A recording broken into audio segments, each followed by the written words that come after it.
What is up, you guys? It is your boy Brent Biggers here, and welcome to another video. And today's video, we're going to be grading all first-round picks in the 2024 NFL Draft. And before we get into this video, I may sound a little tired because I ran a pacer. I walked home, which is again over a mile and 1/3. So it kind of makes sense of why I'm kind of tired. So yeah, but really, I guess enough said. Let's get into the video. I guess I want to start out with the first three being first four will be A pluses because of the fact, well, it doesn't really have any explaining. Everybody was basically mock drafting this if we were doing non-trades. So yeah, that's why I'm just gonna say, because there's nothing I really have to say about this. It's reasonable. Then you get to Joe Alt at 5, and Joe Alt, I think without a doubt, will definitely be a B move. Getting offense is definitely the idea. Not getting receiver was definitely one of the weirdest things. Because Joe Alt, I'm not blaming the Joe Alt pick. He's going to be amazing, and I think that definitely helped your O-line, which is definitely, I guess, another need, but I don't like the idea that you're going to get a lineman instead of, well, I don't know, having another pass catcher. Obviously, again, do I think the receiving core and Chargers are very underrated? Yes, I agree. Do I think they should have drafted a receiver, though? Yes. Because, no offense, but I'm not the biggest fan of Quentin Johnson. I think he could be completely bad. Joseph Palmer is basically your only pass catcher, but then even then, he's not even a WR1 option. Then you had Jalen Guyton, who, again, is more of a receiver 3, and he's probably going to be competing for receiving 2, which is not a good thing. So, yeah, you have a lot of big, gigantic question marks on that team. And did I forget that your running backs are also terrible? Yeah, I just don't like this pick all around. Late Neighbors, A+. I don't really think there's even any questioning about this. They need a receiver. And the fact there was rumors about them drafting a quarterback is mind-boggling to me, but I still think receiver was definitely the right choice with this pick. Then you got the number 7 overall pick, and the Tennessee Titans go with J.C. Latham out of Alabama. Without a doubt, I give this a C-. This is so far the worst, and probably maybe one of the worstest grades I probably give on this entire thing. But again, position is perfect. The player was just the issue. Then you got the number 8 overall pick and going with Michael Penix Jr., which I will give this, honestly, a D. The reason why I give this a D instead of an F is because they do need a long-term option, but they are in win-now mode. There were better quarterbacks available, so it kind of just makes no sense, and plus he's going to be 28 when his rookie scale contract is done, so therefore it just makes no sense. Then you got the next 2 picks, basically kind of a mock draft type-ish. Vikings trading up, get JJ McCarthy, and then you have Roma Dunze ending up going on number 9. I don't really have anything else I need to say. These are just basically perfect picks. Then you got the 11th overall pick in the New York Jets to go take Alfuin Fushano. I would say it's an A move. The reason why I don't give it an A+ is because I feel like they should have taken Brock Bowers. But, again, that's my personal opinion on it. Then the Broncos going with Bo Nix. You know what's the funny part about this? I'm going to give it the exact same rating I gave the Falcons. A D. I'm not hating Bo Nix. Bo Nix is not bad at all. The problem is the fact they're drafting quarterback instead of, I don't know, drafting any position to help your quarterback room for the future. Bo Nix has been comparisons to Drew Brees, but is he actually going to be good? I don't think so. And by the way, if you dare think about starting him to start the season, go with frickin' luck. Then you got the 13th overall pick with the Las Vegas Raiders taking Brock Bowers. I honestly have to give this a B+. B+,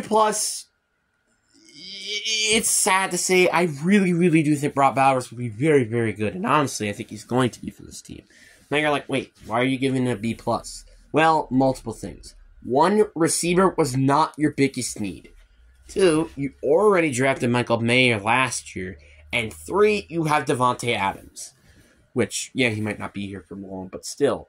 it's so weird to see how Devontae Adams. It just makes no sense. Honestly, I would have not blamed them. Like, honestly, and this is kind of weird, but I think the same. I would say Spencer Rattler is basically the same thing here. Except, obviously, worse as a player, obviously. But still, you get the point. Then you got the 14th overall pick, which is arguably going to be an A+ for Tasely Fuanga. They needed a defensive tackle, and they got one. So, yeah. Colts at 15 go with the first defensive player off the board in a Lottie Latu. This I got to give a B-. I love Lottie Latu. He's going to be amazing. One of the few players I wanted Seahawks to draft. But I just don't like the position. Like, do they need edge? Yeah, you could say so. Kwity Paye has not been their guy, you could say. Sam Askey is going to be up there in age soon. DeVortness Buckler's getting up there in age. You get the point, right? But they didn't really need edge for the short term, if we're talking about short terms here. Corner was their biggest need, and all the cornerbacks were still available, if everybody forgot for some reason. Then the Seahawks, with the 16th pick, go with Byron Murphy, and I gotta give this an A+. I'm kind of close to giving this to an A, but I still think it's an A+. I mean, the fact he's available, it's freaking ridiculous, but were there a couple players I preferred? Yes. Outside of that, this is a very, very perfect pick. Then the Vikings trading up with the Jacksonville Jaguars to go get Dallas Turner. You know what's funny? I'm actually giving this a B. The player is amazing, and the position is Like, they did not need another edge rusher. They just didn't. I mean, obviously, you can't have enough pass rushers in this league. Hindsight is 2024. But they just did not need another edge rusher. I don't understand this pick. Like, again, I don't hate on Dallas Turner. This is basically my favorite player for the Seahawks to draft. But I just don't like the pick for the Vikings because they already have Andrew Van Dyke and Jonathan Greenland, who probably combined are making like $40 million a year. So I just don't understand this pick for the Vikings. Then you got the Bengals at 18 going with Amarius Mims, and unlike N2PS, because for some reason I hate this pick, I actually like this pick. Therefore, I am giving this an A-. Troy Fautanu could have been the better player maybe here. Maybe. Could they traded down to maybe get him? That's also a maybe. But outside of that, this is a perfect player. You're getting a arguably perfect in the definition of an athlete. 6'8", 340 pounds. Pretty sure he ran a 5.09. So that's pretty good for a 40-yard dash. That's pretty good for a guy who's running over 340 pounds and he's 6'8". Did I forget to mention? Then you got the 19th overall pick with the Rams going Javon Verse. I definitely say this is an A+. Aaron Donald retired. All you have then are Byron Young and Kobe Turner in the front seven. I just think it makes perfect sense here. Then the Steelers going with Troy Fautanu is also an A+. The fact he was available is ridiculous, and also just the factor that they can move him wherever they want on the O-line is really, really helpful. Then you got the Dolphins at 21 going with Chop Robertson. Now, edge rushing was definitely a need for them. After all, you did lose Andrew Van Dyke and Christian Wilkins. But it's a bit of a reach. I think they could have traded down maybe, and I don't like the idea of taking him. So, and plus with other players that were better available, therefore I think this is definitely going to be a C+ move. Eagles get an A+. I don't even have to mention anything. It's Quinton Mitchell. I don't really need to say anything. Then the Jaguars go and take Brian Thompson Jr., receiver out of LSU. I think Jacksonville for sure deserved this. I will definitely give them, without a doubt, an A+. They need a receiver. Actually, you know what? I'll give them an A instead. They could have gone with corner, and with Travion Arnold still available, they should have really took a corner, but receiver was definitely another need with Calvin Johnson being gone, but after all, you did get Dave Davis, you have Christian Kirk, and then they had another receiver. Well, I know they have Evan Ingram, but didn't they have somebody else? Or am I forgetting him? Oh, yeah, Zay Jones. I think it was Zay Jones. Then 24th overall pick, A+ for Terry Arnold for the Lions. They need a corner, and that was basically, I would say, their only need. But they still have a need in safety corner, but I still think this is a good pick. Then you got Jordan Morgan, tackle out of Arizona for the Packers. And I love the fact that I waited all of that night. I think it took like 10 o'clock for them to finally make their pick against Jordan Morgan.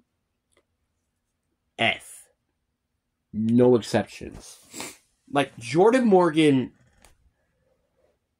is like he has a bit of an injury history. He's already 24, I think.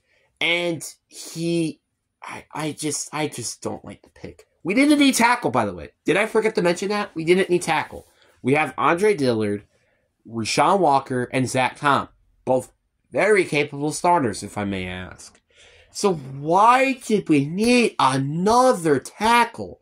Now you're like, well, wait, couldn't he play guard? Yes. But you know who else could have played guard who's actually better than him? Graham Barton. And speaking of Graham Barton, he went to the Tampa Bay Buccaneers. I give them a B+ with this. The fact he's available is insane. But the other part that makes this frustrating is the factor that they didn't really need interior offensive line. Well, I mean, yeah, well, obviously they did. But they didn't need it because of the factor that they had a big gaping hole at both edge rushing and also secondary. So that kind of just ruined the thing, you know. Then you got Arizona going with Darius Robertson. Without a doubt, I give this a B move. It's a reach, I will admit. But he was the best interior defensive lineman available, as in a 3-4 scheme, except Jazon Newton. So it makes sense. It makes sense.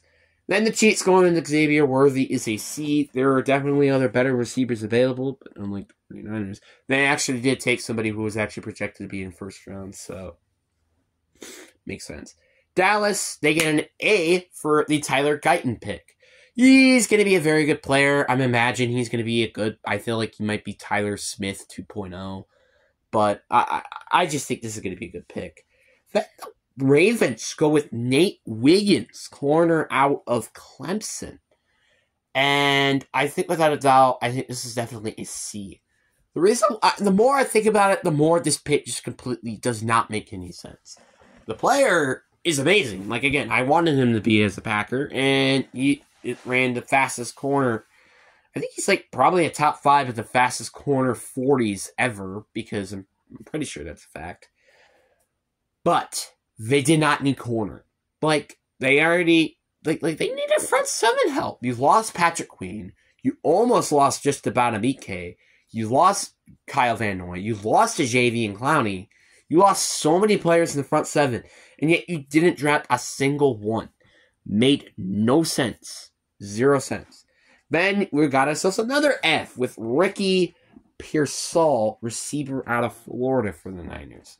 Now, as I said this before a lot to myself, it made sense. They needed a receiver because Brandon Ayuk or Deebo Samuel are going to get traded. If none of them get traded, this pick is an F-.